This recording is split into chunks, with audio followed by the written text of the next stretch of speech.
It is now my great honor to invite His Excellency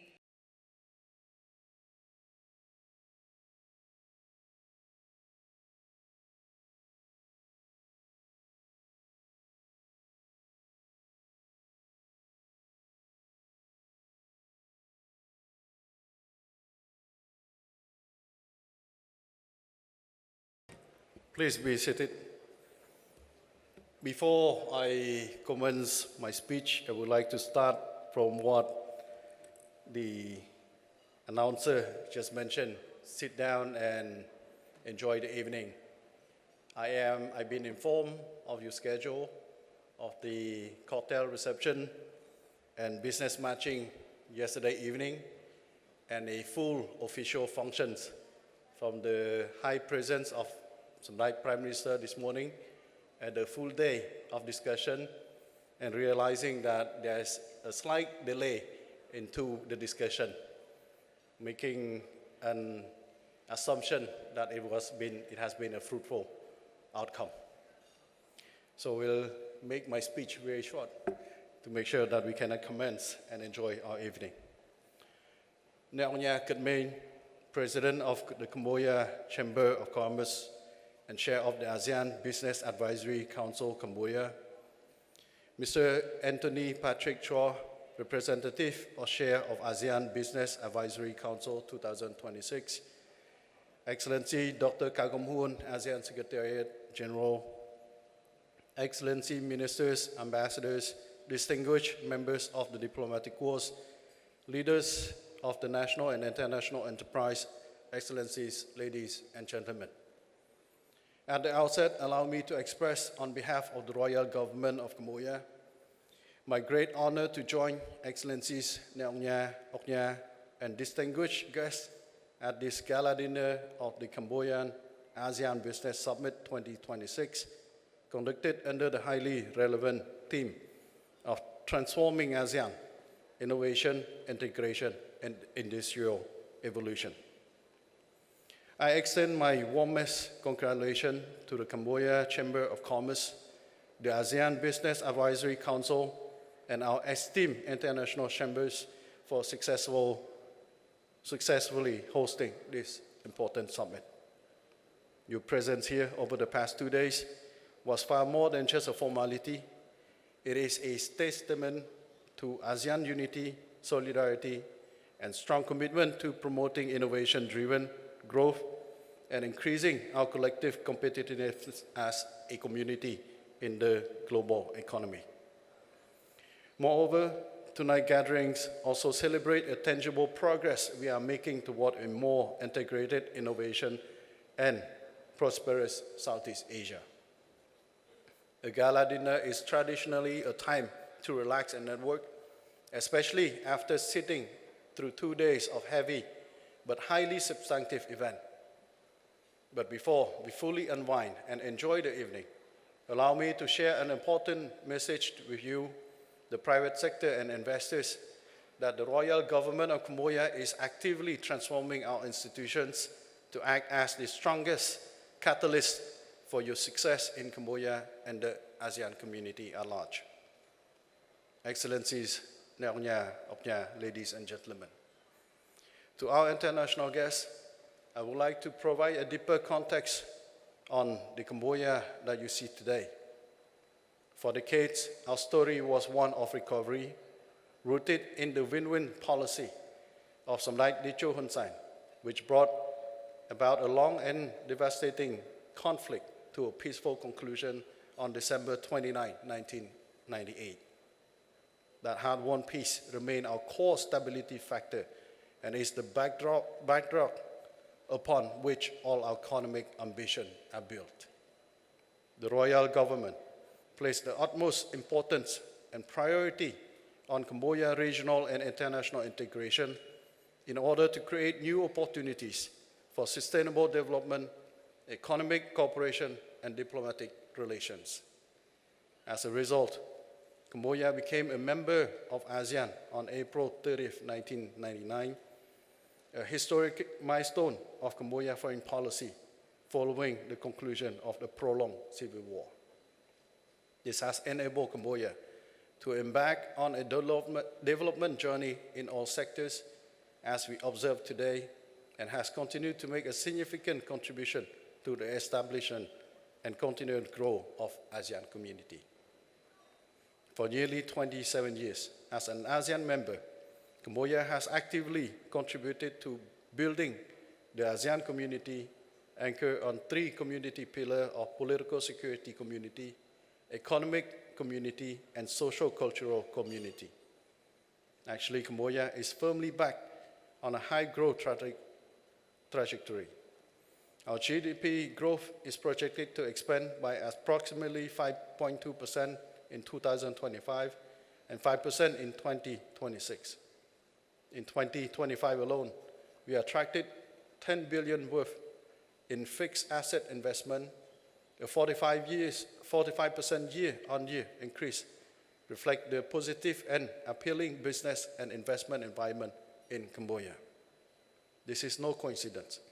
It is the result of a deliberate long-term strategy to position Cambodia as the most reliable, predictable, and pro-business hub in the region.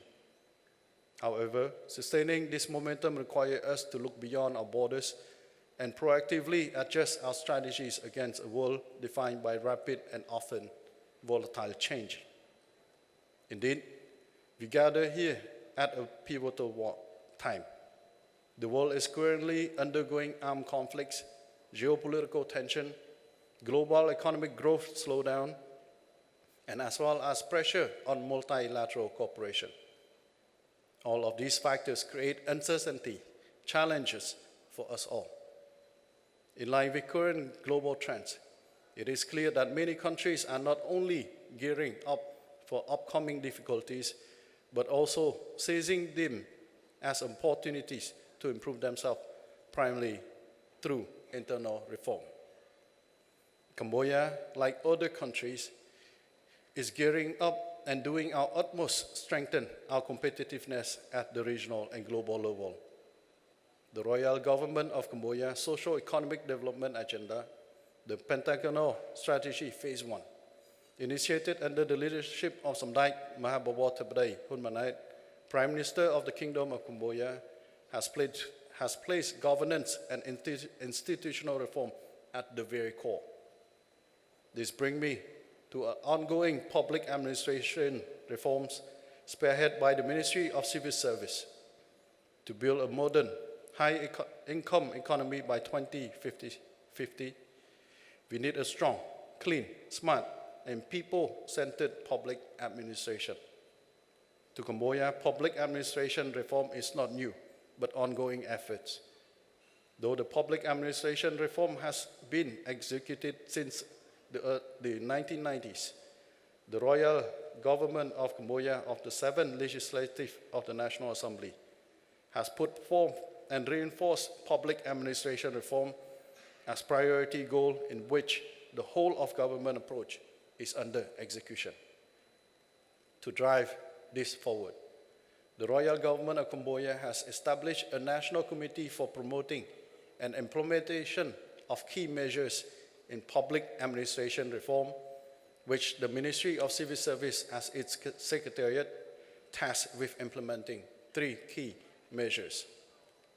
The first key measure is improving the civil servant recruitment system that is on merit-based, transparent, fair, inclusive, and efficient. I am proud to share that in this mandate, we have successfully conducted 23 highly competitive standardized examinations, recruiting 8,751 civil servants across numerous ministries out of 290,000 registered candidates. Investors rely on efficient government service for trade, customs, and logistics. By ensuring that only the most capable individuals with strong will enter the public service, we ensure that the official managing regulatory and administrative needs meet the highest standards. The second key measure is strengthening institutional capacity and performance to enhance work quality with discipline, professional ethics, efficiency, and effectiveness. We are not merely training our people, We are restructuring how the government operates. We have conducted comprehensive functional analysis and structural reviews across all ministries and national institutions. Our goal is to eliminate overlapping function, cut red tapes, and accelerate the digitalization of the public service. For the business community, improve institutional performance directly translate to faster processing times and a more streamlined regulatory environment. This means less time navigating paperwork and more time moving goods and service across ASEAN borders. Additionally, the Royal Government of Cambodia is also conducting census for civil servants to establish a clear, unified, and shared database to resolve common administrative challenges. Ultimately, the accurate data collection, which relies heavily on active staff participation and verification, aims to strengthen Cambodia public administration system and boost its competitiveness on both regional and international stage. The third key measure is implementing the performance-based incentive system that is consistent, equitable, efficient, and sustainable in public administration. We are shifting from traditional model to actively motivate civil servants to work faster, more efficiently, and proactively. When public officials are fairly compensated and rewarded for high performance business benefit from faster service delivery, reduced bureaucratic red tape, and a highly reliable environment for doing business.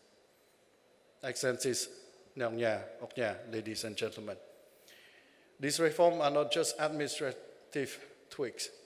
They are a fundamental modernization of the Cambodian state. By modernizing Cambodia public administration, we are building a faster, more efficient gateway for the regional supply chains. We are dismantling the silo of the past and to ensure the cost of doing business in Cambodia continue to fall while the ease of doing business continue to rise. Ultimately, the Royal Government hopes that this ongoing transformation will continue to build trust between the government and the business community. The public administration reform is our long-term investment in building the unbreakable trust with you. Our doors are very open, and our institution and civil servants are evolving to support the private sector. Together, we look forward to building prosperity for our nations and people, and contributing to the realization of ASEAN Community Vision 2045, resilient, innovative, dynamic, and people-centered ASEAN. Excellencies, ladies and gentlemen, before closing, I would like to once again congratulate the organizing committee and to all participants for the success and fruitful outcome of the Cambodia ASEAN Business Summit 2026. I would also like this opportunity ahead of the 115th International Women's Day to extend my deepest gratitude and congratulations to all women here today and around the world. Happy International Women's Day. Finally, I wish Excellencies, ladies and gentlemen, good health and success in all your endeavors, and may you enjoy your dinner and have an enjoyable stay in the Kingdom of Cambodia. Thank you. Thank you, Your Excellency, Deputy Prime Minister. Please invite Your Excellency to remain on stage.